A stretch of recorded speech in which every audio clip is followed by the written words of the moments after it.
ከወደ ቡርኪና ፋሶ አዲስ ነገር ተሰምቷል። የሀገሪቷ መሪ ኢብራሂም ትራኦሬ የሳህል ቀጠና ዋና ፕሬዝዳንት ሆኖ ተሾሟል። ትራኦሬ በበዓለ ሲመቱ ላይ በትረ ስልጣኑን ከማሊው መሪ ሃሲሚ ጎይታ ተረክበዋል። በዕለቱም ኢብራሂም ትራኦሬ ከዚህ በኋላ አይደለም ለፈረንሳይ ለየትኛውም ሀገር አናንስም፣ የትኛውንም ዋጋ ከፍለንም ክብራችንን፣ ማንነታችንን፣ ህዝባችንና ሀገራችንን እንዲሁም ባህላችንን እንጠብቃለን ብሏል። ትራኦሬ አክሎም ቡርኪና፣ ማሊና ኒጀር በጋራ ያደራጁትን በሩሲያ ከፍተኛ የጦር ጀነራሎች የሰለጠኑ 5000 የጋራ ሰራዊታቸውን አሸባሪዎች ባሉባቸው ቦታዎች ላይ ማሰማራታቸውን ገልጿል። በሌላ በኩል የኒጀሩ መሪ አብዱራማኔ አንድም አሜሪካዊ ወደ ሀገሬ ድርሽ እንዳይል ብለው ለየትኛውም አሜሪካ ቪዛ እንዳይሰጥ አግደዋል። ከዚህ ባሻገር የአሜሪካ ንብረት የነበረው ኦጋዴዝ የአየር ማረፊያ በኒጀር መንግስት ተወርሷል። ኒጀር ከዚህ ተግባሯ ጎን ለጎን ከኒኩሌር እና ከዩራኒየም ሀብቷ ጋር በተያያዘ ከሩሲያ ጋር መጠነ ሰፊ ስምምነቶችን ፈጽማለች።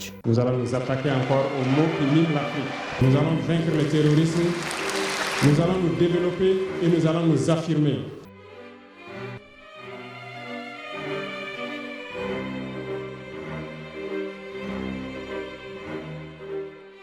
ሰላም ጤና ይስጥልን። በመላው ዓለም የምትገኙ ውድ የመሿለኪያ ቤተሰቦች በዛሬው መሰናዷችን ኢብራሂም ትራኦሬ የሳህል ሀገራት ጥምረት መሪ ስለሆነበት ሂደትና የኒጀሩ መሪ አብዱራማኔ እየወሰዳቸው ስላሉ ቆራጥ እርምጃዎች እናወጋችኋለን።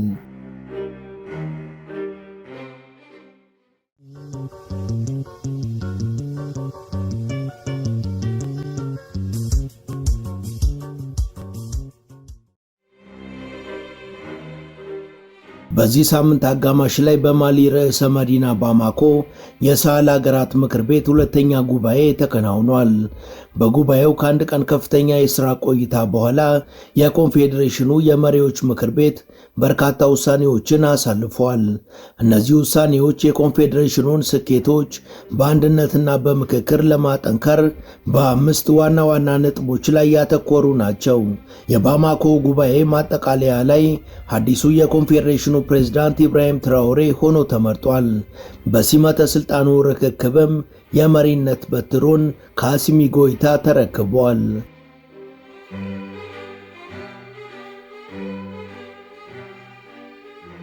በወቅቱም አዲሱ የጥምረቱ መሪ ኢብራሂም ትራኦሬ አስገራሚ ንግግር አድርጓል።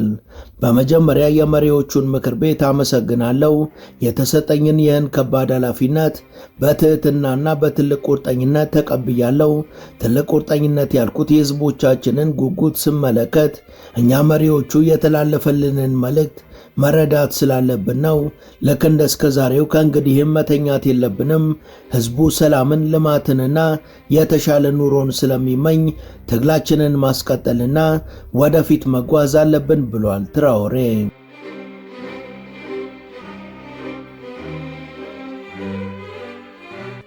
ኢብራሂም ትራኦሬ በተለየ ሁኔታ በኮንፌዴሬሽን ውስጥ ያሉ 3 ዋና ዋና ዘርፎች ላይ የተሰማሩ አካላትን ማመስገን እንደሚፈልግም ገልጿል።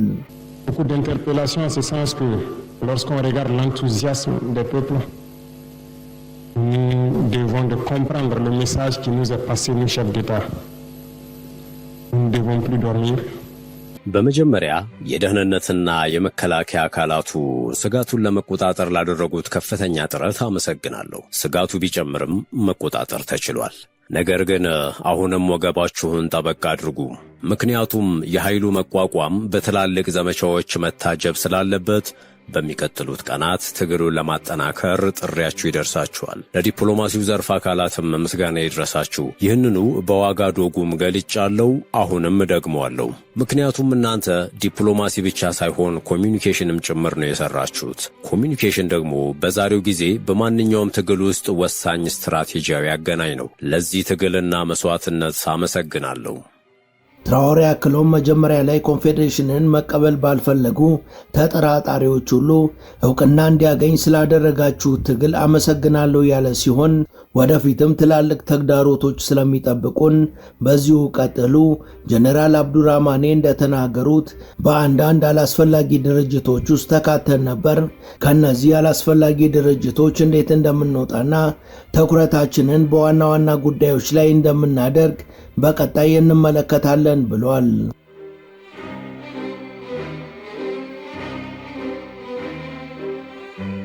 ትራኦሬ በመቀጠል ያመሰገነው የልማት ዘርፍ አካላትን ነው።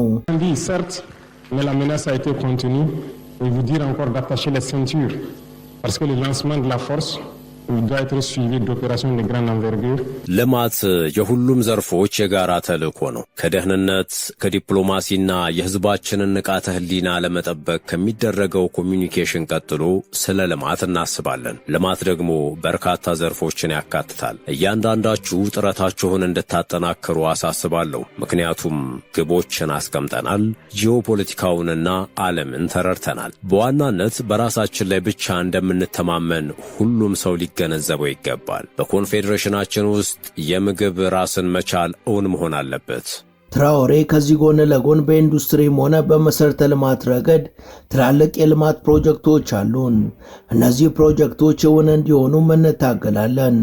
በእርግጥ ሌሎች ይበልጥ ስትራቴጂካዊና አስቸኳይ የሆኑ ፕሮጀክቶች ይጠብቁናል። ይህም በምናደርግ ነገር ሁሉም ፈጣን መሆንን ይጠይቃል። ይህ ደግሞ እዚህ ካሉት ሁሉና ከኮንፌዴሬሽኑ ሕዝቦች የሚጠበቅ ነው። ስለዚህ የሥራው ፍጥነትን ከፍተኛ አድርገን ተግዳሮቶችን መወጣት እንድንችል አሁኑኑ ወደ ሥራ እንድትገቡ ጥሬን አቀርባለሁ። ምክንያቱም አሁን እያደረግን ያለው ነገር ራሱ ትልቅ ተግዳሮት ነው ብሏል።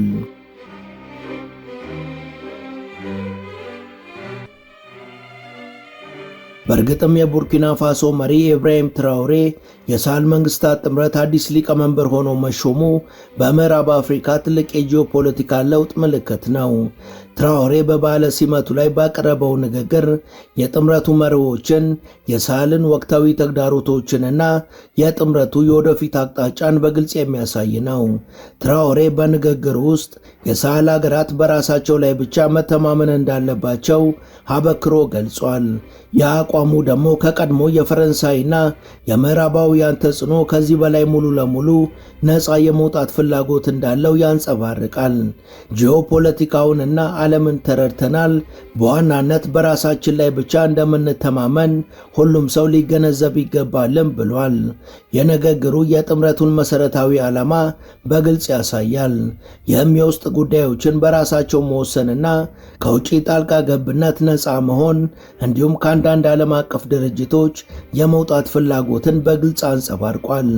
ካላስፈላጊ ዓለም አቀፍ ድርጅቶች የሚለው አገላለጽም በተለይ እንደ ኢኳስና ጂ5 የሳህል ክልል አይነት ያሉትን የክልልና ዓለም አቀፍ አካላትን በመቃወም የሦስቱን ጥምር ሀገራት ዋና የፖለቲካ አቅጣጫቸውንና በቀጣይ ሊጓዙ ያሰቡትን ርቀት በሚገባ ያመላክታል።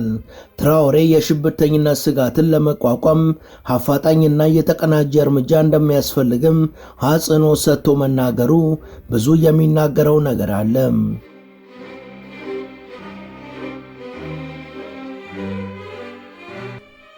ትራኦሬ በንግግሩ ሦስቱ የጥምረቱ አባል ሀገራት በቅርቡ የመሰረቱትንና 5000 ሰራዊት ያሉትን የጋራ ወታደራዊ ኃይል ተግባራዊ ማድረጋቸውንና ወደ አሸባሪዎች ቀጠናዎች መላካቸውን ይፋ አድርጓል። ትራኦሬ ልማትን እንደ ተሻጋሪ ተልዕኮ የገለጸበት ሂደትም ጉዳዩ ከደህንነትና ከዲፕሎማሲ እኩል አስፈላጊ መሆኑን ያስገነዘበ ነው። በተለይም በምግብ ራስን መቻል ላይ ትኩረት መስጠቱ የረጅም ጊዜ መረጋጋትን ለማምጣት ያለመ ስትራቴጂ ነው ተብሏል። እንደሚታወቀው ትራኦሬ በጠንካራ ጸረ ምዕራባዊ አቋሙ የሚታወቅ ሲሆን የሱ መሪነት የጥምረቱን ሉዓላዊነት የማክበር ዘመቻና ከምዕራባውያን ጋር ያለውን ግንኙነት ለማስወገድ ሁነኛ ብርታትም ይሆናል ተብሏል። የጋራ ወታደራዊ ኃይሉንና በሦስቱ ሀገራት መካከል ያለውን የደህንነት ትብብርን ለማስቀጠልም ኃይለኛ ግፊትን ይፈጥራል። ከዛ ባሻገር ሦስቱ የጥምረቱ ሀገራት ከሩሲያና ከሌሎች የምዕራባውያን ያልሆኑ ሀገሮች ጋር ያላቸውን ግንኙነት የበለጠ ያጠናክራል ተብሎም ታስቧል።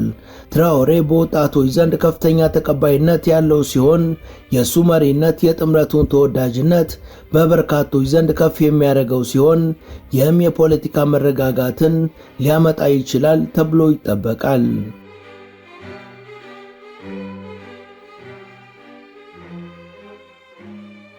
በሌላ በኩል የኒጀር መንግስት የአሜሪካ ዜጎች ወደ ሀገሪቷ እንዳይገቡ በቋሚነት ሙሉ ለሙሉ ማገዱ የጥምረቱ ሀገራትን አዲስ የውጭ ፖሊሲን የሚያሳይ ተጨባጭ ምሳሌ ነው ተብሏል። ይህ እርምጃ የመጣው አሜሪካ የኒጀር ዜጎች ወደ አሜሪካ እንዳይገቡ ሙሉ ገደብ ከጣለች በኋላ ሲሆን የኒጀር ዜና ወኪል ኤኤንፒ እንደዘገበው ክልከላው የተመሰረተው ለአሜሪካ ተመሳሳይ እገዳ በተሰጠ የምላሽ መርህ ላይ ነው። ኒጀር በአሜሪካ የተጣለባትን ገደብ ዝም ብላ ከመቀበል ይልቅ የራሷን ሉዓላዊነት ለማስጠበቅና በዓለም አቀፍ ግንኙነት ውስጥም እኩልና አቻ መሆኗን ለማሳየት የሰጠችው ምላሽ ነው ተብሏል። ሦስቱ የጥምረቱ አባል ሀገራት ከዚህ ቀደም በምዕራባውያን ሀገራት ሲደረጉ የነበሩትን የፖሊሲ ውሳኔዎች ያለ ተቃውሞ ሲቀበሉ ነበር። አሁን በሦስቱ ሀገር ላይ ያሉት የሦስቱ ጀነራሎች መንግስታት ግን ከየትኛውም ሀገር ጋር በተያያዘ ያላቸው አቋም በእኩልነት ላይ የተመሰረተ ነው። ከተለያዩ ሀገራት ጋር የሚያደርጉት ግንኙነትም በዚህ መሪ ላይ የተንተራሰ ነው።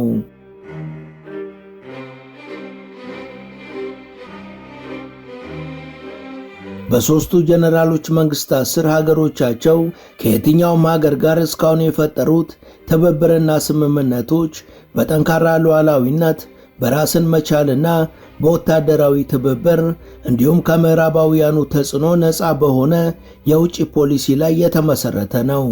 የኒጀር የአሜሪካ ዜጎችን ቪዛ መከልከል የዚህ አዲስ የፖሊሲ አቅጣጫ ተጨባጭ ማሳያ ነው። የጥምረቱ ሀገራት የደህንነትና የልማት ተግዳሮቶችን በራሳቸው አቅም ለመፍታት በዓለም አቀፍ መድረክ ላይ የራሳቸውን ፍላጎት ለማስከበር ቁርጠኛ መሆናቸውንም ያሳዩበት ነው። የኒጀር ወታደራዊ መንግስት በአሜሪካ ዜጎች ላይ የጣለው የቪዛ ክልከላ በሳህል ቀጠና ውስጥ ያለውን የጂኦፖለቲካል ለውጥ የሚያፋጥን ወሳኝ እርምጃ ነው። ይህ እርምጃ በቀጥታ የአሜሪካን ተጽዕኖ ለመቀነስ ያለመ ቢሆንም በፈረንሳይና በኒጀር መካከል ያለውን ግንኙነት በማባባስ በክልል ውስጥ ለሩሲያ የፖለቲካ የደህንነትና የኢኮኖሚ ሚና ሰፊ በር የሚከፍት ይሆናል ተብሏል። ይህ የቪዛ ክልከላው በፈረንሳይ ላይ ያለውን ተጽዕኖ በመጠቀም ሩሲያ በኒጀርና በሰፊው የሳህል ቀጠና ውስጥ ያላትን አቋም ለማጠናከር ይረዳታል። የቪዛ ክልከላው የፈጠራቸው ብዙ ክፍተቶችም አሉና ይህ ደግሞ ሩሲያን ተጠቃሚ የሚያደርግ ብቻ ሳይሆን ኒጀር፣ ቡርኪና ፋሶና ማሊንም በሩሲያና በነ ቻይና እንዲታገዙና የበለጠ የፈረጠመ ክንድ እንዲኖራቸው የሚያደርግ ነው።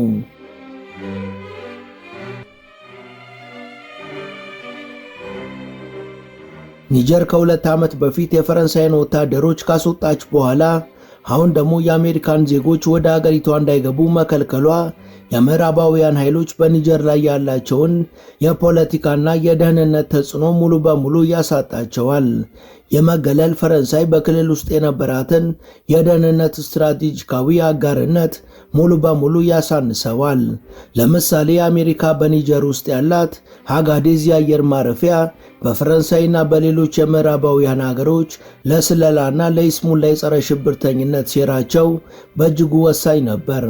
ይህንን ማጣታቸው ደግሞ ሀገራቱ በቀጠናው ላይ ያላቸውን አቅም በግማሽ ይቀንሰዋል። ሌላ እዚህ ጋር የሚነሳው የሩሲያና የቻይና እንደ አማራጭ መገኘት ነው። የኒጀር መንግስት የምዕራባውያንን ተጽዕኖ በገፍ ሲቀንስ የደህንነትና የኢኮኖሚ ፍላጎቶቹን ለማሟላት ወደ ሌላ አማራጮች መዞር ግድ ይለዋል።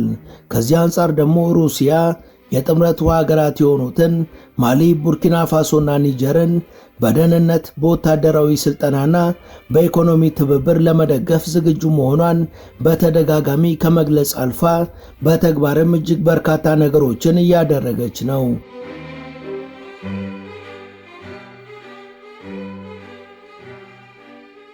የቪዛ ክልከላው የፈጠረውን የፖለቲካ ክፍተት በመጠቀም ሩሲያ በኒጀር ውስጥ ያላትን ሚና በተለይ በሶስት ዋና ዋና ዘርፎች የበለጠ በተጠናከረ መልኩ እንድታስቀጥል ያደርጋታል። የመጀመሪያው የደህንነትና ወታደራዊ ትብብር ነው። ከዚህ ጉዳይ በቀዳሚነት መነሳት ያለበት የምዕራባውያኑ መሰረቶችን አሁን ላይ ሩሲያና ሶስቱ ሀገራቶች መረከባቸው ነው። ሩሲያ ቀደም ሲል በኒጀር ዋና አውሮፕላን ማረፊያ ውስጥ ከአሜሪካ ወታደሮች ጋር አንድ ክንፍ መጋራት መጀመሯ ተዘግቦ ነበር። አሁን ላይ ግን የአሜሪካ ዜጎች ወደ ሀገሪቷ እንዳይገቡ መከልከላቸውና ከአሜሪካ ጋር የነበራትን ወታደራዊ ስምምነት ማገዷ ሩሲያ የአሜሪካንን ወታደራዊ መሰረተ ልማት ሙሉ ለሙሉ እንድትረከብና ብሎም እንድትጠቀምበት ሰፊ ዕድልን ይፈጥራል።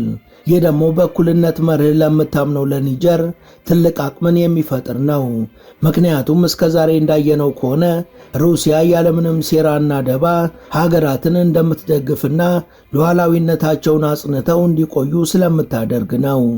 ይህ ደግሞ ፈረንሳይን ጨምሮ የምዕራባውያን ኃይሎች በክልል ውስጥ የነበራቸውን የመረጃ ምንጮች ሙሉ ለሙሉ እንዲደርቅባቸው የሚያደርግና በሀገሪቷ ውስጥ የሚፈልጉትን ጣልቃ ገብነትና የሀብት ዘረፋቸውን እንዳያሳኩ ያደርጋቸዋል። በቀጠናው የነበራቸውን አቅምም ሙሉ በሙሉ ያሽመደምደዋል። ሩሲያ ለጥምረቱ አባል ሀገራት የጋራ ወታደራዊ ኃይል፣ የጦር መሳሪያ አቅርቦት፣ ስልጠናና የጸረ ሽብር ድጋፍ ለመስጠት ቃል ገብታለች። ከወዲሁም ቃሏን መተግበር ጀምራለች። የምዕራባውያኑ መውጣት የነ ኒጀርን የደህንነት አቅም እንዳይዳከም ሩሲያና ቻይና አስተማማኝ በሆነ መልኩ ትልቁን አስተዋጽኦ ያበረክታሉ። ይህ ደግሞ በቀጠናው ላይ የበላይነቱ ሚዛን ወደ እነ ሩሲያ እንዲያጋድል እንዲሁም ደግሞ ባላንስ ኦፍ ፓወሩ በነ ሩሲያና በነ ቻይና እጅ እንዲገባ ያደርጋል።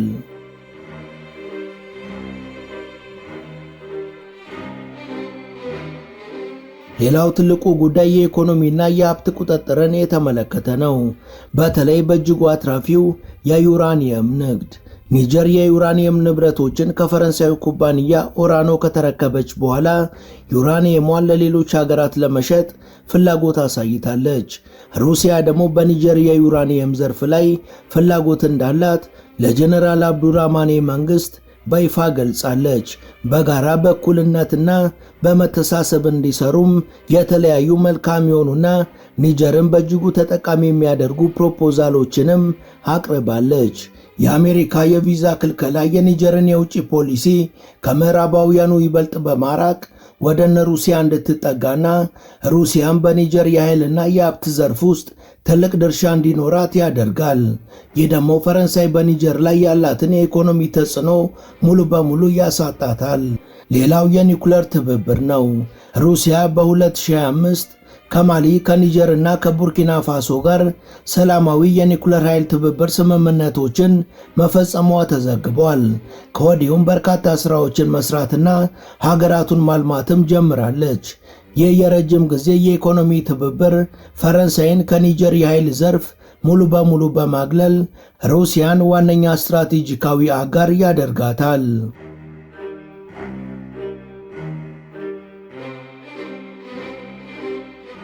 ሶስተኛው አበይት ጉዳይ የዲፕሎማሲና የርዕዮተ ዓለም ድጋፍ ነው። ሩሲያ በሳህል ቀጠና ውስጥ የምዕራባውያንን በተለይም የፈረንሳይን ታሪካዊ ተጽዕኖ በመቃወም የጸረ ቅኝ ግዛት ትርክትን ትጠቀማለች። አሁን ደግሞ ኒጀር በአሜሪካ ላይ የወሰደችው እርምጃ የጥምረቱን ሀገራት የሉዓላዊነትና የራስን ዕድል በራስ የመወሰን እንቅስቃሴን የበለጠ ያጠነክራል። ሩሲያ ይህንን መልእክት በግልጽ በመደገፍና የጥምረቱን መሪዎች በዓለም አቀፍ መድረኮች በመጋበዝ እንዲሁም ደግሞ ለነሱ አድናቆቷን በመግለጽ በፈረንሳይና በምዕራባውያን ላይ ያለውን የፖለቲካ ጫና እየጨመረችው ትገኛለች። አሁን ላይ በሳህል ሀገራት ውስጥ የሩሲያ ተጽዕኖ ተቀባይነት እያገኘ መምጣቱን ጥናቶች ያሳያሉ። ሶስቱ ሀገራትም ከሩሲያ ጋር በፈጠሩት ወዳጅነትና ትብብር የተነሳም በሶስቱ ሀገራት ዜጎችና በየሀገራቱ ባሉ ሴክተሮች ላይ ከፍተኛ መልካም ለውጦችም ታይተዋል። የኒጀር መንግስት አሜሪካ ላይ የወሰደው ጠንካራ እርምጃ በህዝቡ ዘንድ ተወዳጅነትን ያመጣለታል ተብሎም ይታሰባል። ይህ ደግሞ የሩሲያን አጋርነት ይበልጥ ተቀባይነት እንዲኖረው ያደርጋል። በአጠቃላይ የኒጀር መንግስት የአሜሪካ ዜጎችን ቪዛ መከልከል በፈረንሳይ ኒጀር ግንኙነት ላይ ቀጥተኛ ያልሆነ ነገር ግን ከፍተኛ የሆነ ተጽዕኖን ይፈጥራል። ይህ እርምጃ በኒጀር ውስጥ የምዕራባውያን ተጽዕኖ ሙሉ በሙሉ እንዲወገድ ያደርጋል። ሩሲያም በደህንነት፣ በኢኮኖሚና በዲፕሎማሲያዊ ዘርፎች ውስጥ ዋነኛ ተዋናይ እንድትሆን ሰፊ ዕድልን የበለጠ ይፈጥራል።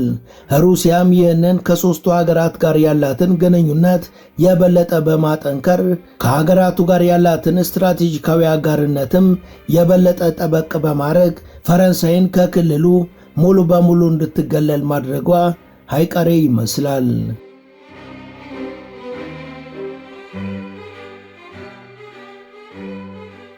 ውድ የቻናላችን ቤተሰቦች ለዛሬ ያሰናዳንላችሁ ይህን ይመስል ነበር። እስከ ዝግጅታችን ፍጻሜ አብራችሁን ስለነበራችሁ ከልብ እናመሰግናለን።